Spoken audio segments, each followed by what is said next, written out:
Thief steals wallet, but after looking inside he hurriedly goes straight to the cops.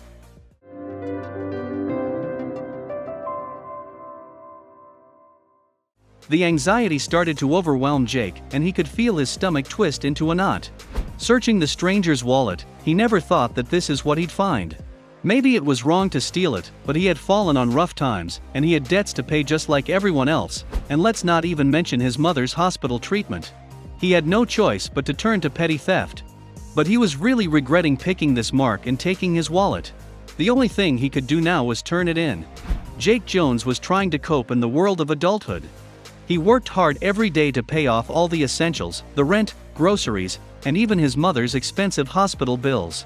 But even working long hours didn't seem like enough to get by. He had fallen on tough times and was trying to get out.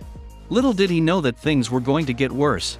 It was a boring Monday morning like any other when Jake got some unfortunate news. His job where he worked filed for bankruptcy.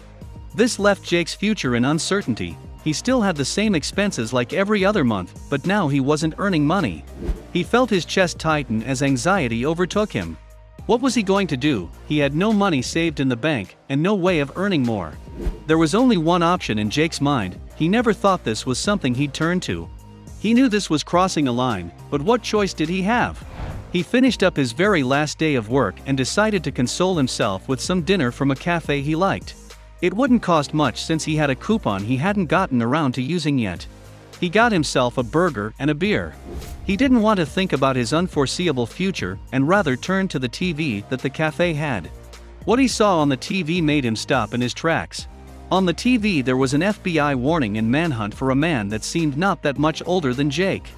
He was wanted for possession of indecent images and was supposedly armed and dangerous. Right on the TV, Jake saw that there was an FBI manhunt for an older man wanted for having indecent images in his possession. It also specified that the man was armed and dangerous. Jake soon looked away from the TV and forgot about it. He finished his meal and paid the bill. He got up and headed home, but nothing could have prepared Jake for what happened next. Jake decided to cut through the park on his way home. It was getting late and fog had rolled in, obscuring the path mere feet in front of him. As Jake continued to walk, he contemplated his future. What would he do?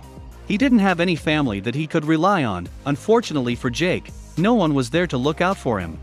Just as he took a deep sigh, he noticed a man walking by himself across the park. Suddenly, a terrible feeling hit the pit of Jake's stomach, and he made his way over to the man. He knew what to do. Just as he started to get overwhelmed by emotion, he saw someone up ahead walking alone. Jake felt something inside of him twist. He knew what he was going to do. Desperate times, right? Jake took a deep breath and started heading straight for the man, his walk slowly turning into a full-on sprint. He tackled the lone man and rifled through his pockets as fast as he could. It didn't matter what he found, he was desperate. When the man hit the ground he got winded and tried to call out for help. Jake caught a glimpse of his face in the streetlights above them. Jake suddenly felt sick to his stomach. Was that him? Jake immediately recognized the man's face. It couldn't be him, could it? He looked like the face he'd seen on the TV at the cafe. The man the FBI was looking for. Still, he grabbed his phone and his wallet and took off. Jake ran back to his apartment under the cover of the fog. He had the man's belongings still in his hands. He breathed once he locked his door, unaware of what he had just done. Jake walked to his coffee table and sat down with the man's belongings strewn out in front of him. Before he searched his belongings he let out a long sigh. He was ashamed of himself. He never thought he'd do this. There really was no other option. Jake was just hoping whatever he found in this wallet would help him with his debt, at least for now anyway. Jake was oblivious to the fact this wallet would bring nothing but trouble. Jake tipped the wallet upside down and shook all of the belongings onto the coffee table.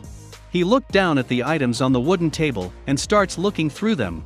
Small treasures like banknotes and credit cards were found. But then Jake saw something that wasn't anything close to a treasure. He felt a lump in his throat that made it hard to swallow. What had he just gotten into? No way, Jake muttered to himself. He felt his heart drop like he was on a 200-foot roller coaster, and his palms started to sweat. Was this a joke?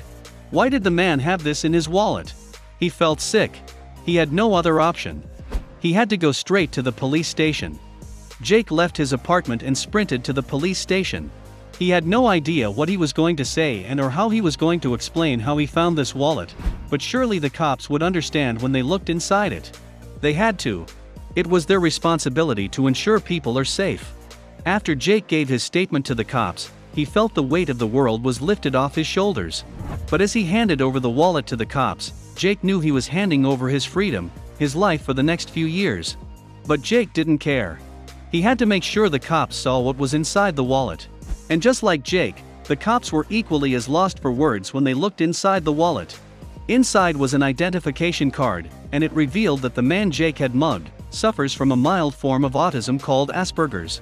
Jake felt racked with guilt as soon as he saw this card. How could he do this to someone so vulnerable? He felt his eyes full up with tears. He knew he had to do the right thing. Jake admitted for mugging this man as the shame and guilt was too much for him. He knew he had to pay for his crime. It wasn't like him to have done something like this, but times were hard. A few weeks passed and Jake was sentenced to 2 years in prison. Despite this, the judge applauded Jake's honesty, coming forward to admit it was him.